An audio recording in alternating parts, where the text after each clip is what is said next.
ನಮಸ್ಕಾರ ಸ್ನೇಹಿತರೆ, ಇವತ್ತಿನ ವಿಡಿಯೋದಲ್ಲಿ ತುಂಬಾ ಸಿಂಪಲ್ಲಾಗಿ ಟೇಸ್ಟಿಯಾಗಿ ಬೆಳಗಿನ ತಿಂಡಿಗೆ ಬ್ರೇಕ್ಫಾಸ್ಟ್ಗೆ ರಾಗಿ ರವೆ ದೋಸೆ ಯಾವ ರೀತಿ ಮಾಡೋದು ಅಂತ ತೋರಿಸ್ಕೊಡ್ತಾ ಇದ್ದೀನಿ. ಫರ್ಮೆಂಟೇಷನ್ ಏನು ಬೇಡ, ಹಾಗೇನೇ ನೆನೆಸಿಟ್ಕೊಂಡು ಕೇವಲ ಒಂದು 10 ನಿಮಿಷ ಟೈಮ್ ಇದ್ದರೆ ಸಾಕು. ಬೇಗನೆ ಸಿಂಪಲ್ಲಾಗಿ ಸಹ ಮಾಡ್ಕೋಬೋದು. ಹಾಗೆ ನನ್ನ ಚಾನಲನ್ನು ಫಸ್ಟ್ ಟೈಮ್ ಯಾರೆಲ್ಲ ನೋಡ್ತಾ ಇದ್ದೀರಾ ಒಂದು ಸಬ್ಸ್ಕ್ರೈಬ್ ಮಾಡಿ, ಹಾಗೆ ಬೆಲ್ಲೈಕನನ್ನು ಕ್ಲಿಕ್ ಮಾಡಿ. ನಾನು ಹಾಕೋ ವಿಡಿಯೋ ಮೊದಲು ನೋಟಿಫಿಕೇಷನ್ ಆಗಿ ನಿಮಗೆ ಬರುತ್ತೆ, ನೀವೇ ನೋಡ್ಬೋದು. ಹಾಗೆ ಒಂದು ಲೈಕ್ ಮಾಡಿ. ಸಿಂಪಲ್ಲಾಗೂ ಮಾಡ್ಕೋಬೋದು. ಅಕ್ಕಿ ನೆನೆಸಿಟ್ಟಿಲ್ಲ ಮರ್ತೋಗಿದ್ದೀವಿ ಅಂದಾಗೂ ಅಷ್ಟೇ ಟೇಸ್ಟ್ ಚೆನ್ನಾಗಿರುತ್ತೆ, ಆರೋಗ್ಯಕ್ಕೂ ಅಷ್ಟೇ ತುಂಬಾ ಒಳ್ಳೆಯದು.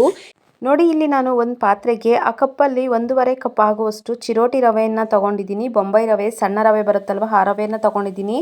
ಮತ್ತು ಅದೇ ಕಪ್ಪಲ್ಲಿ 1.5 ಕಪ್ ಆಗುವಷ್ಟು ರಾಗಿ ಹಿಟ್ಟನ್ನು ತೊಗೊತಾ ಇದ್ದೀನಿ. ನಮ್ಮ ಮಾಮೂಲಿ ಮುದ್ದೆ ಮಾಡುವಂತಹ ರಾಗಿ ಹಸಿಟ್ಟನ್ನು ತೊಗೊತಾ ಇದ್ದೀನಿ.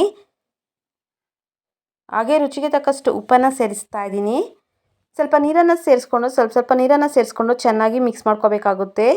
ನಾವು ದೋಸೆ ಹಿಟ್ಟಿನ ಅದಕ್ಕೆ ಮಿಕ್ಸ್ ಮಾಡ್ಕೋಬೇಕಾಗುತ್ತೆ. ನೋಡಿಕೊಂಡು ಸ್ವಲ್ಪ ನೀರನ್ನು ಸೇರಿಸ್ಕೊಂಡು, ಗಂಟುಗಳು ಇಲ್ಲದೇ ರೀತಿ, ಗಂಟುಗಳು ಇಲ್ದಿರೋ ಹಾಗೆ ನೋಡಿಕೊಂಡು ಚೆನ್ನಾಗಿ ಮಿಕ್ಸ್ ಮಾಡ್ಕೋಬೇಕು. ಚೆನ್ನಾಗಿ ತಿರುಗಿಸ್ಕೊಂಡ್ರೆ ಆಯಿತು, ಗಂಟುಗಳೇನು ಇರೋದಿಲ್ಲ. ನೋಡಿ, ಇನ್ನೂ ಸ್ವಲ್ಪ ನೀರನ್ನು ಸೇರಿಸ್ಕೊತಾ ಇದ್ದೀನಿ. ನೋಡಿಕೊಂಡು ನಮ್ಮ ದೋಸೆ ಹಿಟ್ಟಿನ ಅದಕ್ಕೆ ಮಿಕ್ಸ್ ಮಾಡ್ಕೊಂಡ್ರೆ ಆಯಿತು. ನೋಡಿ, ಈಗ ಮುಚ್ಚಿಡ್ತಾ ಇದ್ದೀನಿ. ಒಂದು 5 ರಿಂದ 10 ನಿಮಿಷ ಆದರೆ ಸಾಕಾಗುತ್ತೆ. ಜಾಸ್ತಿ ಫರ್ಮೆಂಟೇಷನ್ ಏನು ಬೇಕಾಗಿರೋದಿಲ್ಲ. ಈಗ ನೋಡಿ, ನೆಂದಿರುತ್ತೆ. ಏನಾದರೂ ಮಂದ ಅನಿಸಿದ್ರೆ ಒಂದು ಸ್ವಲ್ಪ ನೀರನ್ನು ಸೇರಿಸ್ಕೋಬೇಕಾಗುತ್ತೆ. ಹಿಟ್ಟು ಸ್ವಲ್ಪ ತೆಳುವಾಗಿದ್ರೇ ಚೆನ್ನಾಗಿರುತ್ತೆ ನೀರು ದೋಸೆ ಥರ ಹಾಕ್ಕೊಳ್ಳೋದಕ್ಕೆ. ಇನ್ನೂ ಸ್ವಲ್ಪ ನೀರನ್ನು ಸೇರಿಸ್ಕೊತಾ ಇದ್ದೀನಿ. ಸ್ವಲ್ಪ ಮಂದ ಅನ್ನಿಸ್ತು, ಅದರಿಂದ ಒಂದು ಸ್ವಲ್ಪ ನೀರನ್ನು ಸೇರಿಸ್ಕೊತಾ ಇದ್ದೀನಿ. ಸೇರಿಸ್ಕೊಂಡು ನೋಡಿ, ಎಲ್ಲನೂ ಮಿಕ್ಸ್ ಮಾಡ್ಕೊಂಡಿದ್ದೀನಿ. ಯಾವ ರೀತಿ ಇದೆಯಾ ಅಂತ ಟೇಸ್ಟ್ ನೋಡಬೇಕಾಗುತ್ತೆ. ಉಪ್ಪೇನಾದರೂ ಸಾಲಿಲ್ಲ ಅಂದರೆ ಒಂದು ಸ್ವಲ್ಪ ಉಪ್ಪನ್ನು ಸೇರಿಸ್ಕೋಬೇಕಾಗುತ್ತೆ. ನೋಡಿ, ಹೆಂಚು ಕಾಯೋಕ್ಕೆ ಅಂತ ಇಟ್ಟಿದ್ದೀನಿ. ನೋಡಿ, ನಾನು ಸೌಟಲ್ಲಿ ಸ್ವಲ್ಪ ಎತ್ಬಿಟ್ಟು ಹೆಂಚು ಮೇಲೆ ಹಾಕ್ತಾಯಿದ್ದೀನಿ. ಆ ರೀತಿ ಹಾಕ್ಕೊಂಡ್ರೆ ಆಯಿತು. ತೆಳುವಾಗಿ ಹಾಕ್ಕೊಂಡ್ರೆ ಆಯಿತು. ಹಿಟ್ಟು ಸ್ವಲ್ಪ ತೆಳುವಾಗಿದ್ರೇ ಚೆನ್ನಾಗಿರುತ್ತೆ. ದೋಸೆ ಹಿಟ್ಟಿಗಿಂತ ಇನ್ನೂ ಸ್ವಲ್ಪ ತೆಳುವಾಗಿದ್ದರೆ ಆಯಿತು. ನೋಡಿ, ಆ ರೀತಿ ಎಲ್ಲ ಹಾಕ್ಕೊಂಡಿದ್ದೀನಿ. ಹಾಕ್ಕೊಂಡಿದ್ರ ಮೇಲೆ ಒಂದು ಚಮಚ ಆಗುವಷ್ಟು ಎಣ್ಣೆನ ಸೇರಿಸ್ತಾ ಇದ್ದೀನಿ.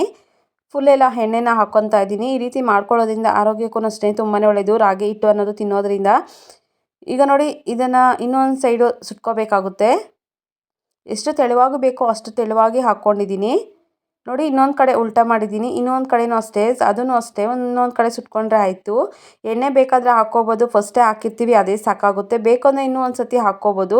ನಾನು ಹಾಕಿಲ್ಲ, ಒಂದೇ ಸತಿನೇ ಹಾಕಿದ್ದೀನಿ. ನೋಡಿ, ರೆಡಿ ಆಗಿದೆ ದೋಸೆ ಅನ್ನೋದು. ಇನ್ನೂ ಒಂದು ಅದೇ ರೀತಿಯೇ ಹಾಕಿ ತೋರಿಸ್ತಾ ಇದ್ದೀನಿ. ನೋಡಿ, ಹೆಂಚು ಕಾದಾದ್ಮೇಲೆ ಹಾಕ್ಕೋಬೇಕಾಗುತ್ತೆ. ಹಾಕ್ಕೊಂಡು ನಮಗೆ ಎಷ್ಟು ತೆಳುವಾಗಿ ಬೇಕೋ ಅಷ್ಟು ತೆಳುವಾಗಿ ಹಾಕ್ಕೋಬೋದು.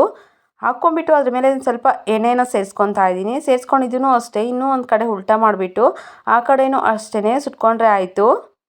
ನೋಡಿ, ರೆಡಿ ಆಗಿದೆ ರಾಗಿ ರವೆ ದೋಸೆ. ಒಂದು ಸತಿ ಟ್ರೈ ಮಾಡಿ ನೋಡಿ, ತುಂಬಾ ಚೆನ್ನಾಗಿರುತ್ತೆ, ಟೇಸ್ಟಿಯಾಗೂ ಸಹ ಇರುತ್ತೆ. Thank you for the watching.